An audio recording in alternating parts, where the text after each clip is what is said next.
मराठी भाषेचा आग्रह धरणाऱ्या ठाकरे बंधूंवर ठाण्यातील इंग्रजी बॅनरमुळे वाद निर्माण झालेला दिसतोय।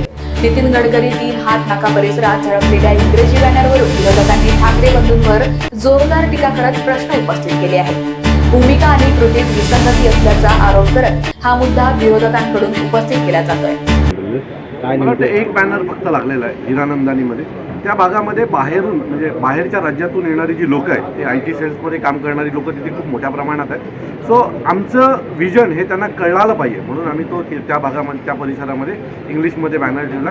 कारण अनेक लोक तिथून खूप मोठ्या प्रमाणात परराज्यातून तिथे येत असतात विविध कामांसाठी। सो त्यांच्यासाठी तो बॅनर लावलेला आहे आणि विजन विविध भाषेत पोचलं पाहिजे म्हणून आम्ही ते बॅनर तिथे लावतो। विरोधक टीका करतात की मराठी या मुद्द्यावरती राजकारणाबद्दल बोलतात आणि ह्या निवडणुकांमध्ये पण मराठी माणसाला वाचवण्यासाठी एकत्र आलो असा मुद्दा होता। मी पुन्हा सांगतो 99% बॅनर हे मराठीत आहेत। त्या परिसरामध्ये राज्याच्या बाहेरची लोक ही कामानिमित्त 2-4-8 दिवसासाठी तिथे येत असतात।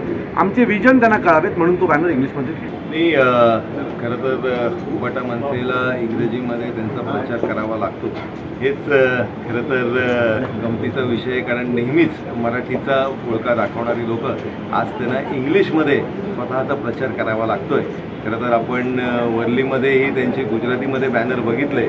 असं मला वाटतं की खरं तर उबाटाचा हे धोरण आहे आणि त्याच्यामध्ये मनसेला बळबळ मागे जावं लागतं आहे का असा एक प्रश्न निर्माण होतो आहे मनसेच्या कार्यकर्त्यांमध्ये। त्याचं उत्तर मनसेच्या लोकांनीही वेळेत द्यावं अशी त्यांच्याकडे माझी मागणी आहे।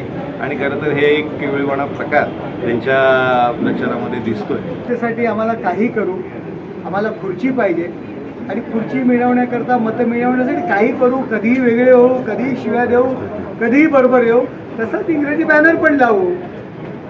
भाषणं, मुद्दे, तत्व हे केवळ सभेमध्ये भाषण करण्यापुरते आमच्या दृष्टीने मतं महत्त्वाची आहेत, त्याकरता ते इंग्रजी बॅनर लावलेले आहेत। त्यांनी त्यांचा मूळ जो स्वभाव या बॅनरमुळे दिसलेला आहे। मतांकरता एकत्र आणि आता मतांकरता मराठी सोडून इंग्रजी, मतांकरता काही करतील हे याचं एक नितांत ज्वलंत उदाहरण। ते मुद्दे नसणार, UBTचे जे नेते आहेत शिव्या देणार, दूषणं देणार, ओके म्हणणार, नालायक म्हणणार, शिव्यांची लाखोली, याशिवाय त्यांच्याकडे काही मुद्दे नाही आहेत। आणि दुसरे आहेत ते काहीतरी ब्लूप्रिंट दाखवतील। आत्तापर्यंत किती ब्लूप्रिंट दाखवले आपण पाहिलेले आहेत, त्याशिवाय यामध्ये काही नसणार। अहो, जे लोक आपले उमेदवार सांभाळू शकत नाहीत, या ठिकाणी 131 जागांवर उमेदवार देऊ शकत नाहीत, ते ठाण्यात येऊन काय आणखी नवीन सांगणार आहेत? Bureau report, Lokvahini media, Thane.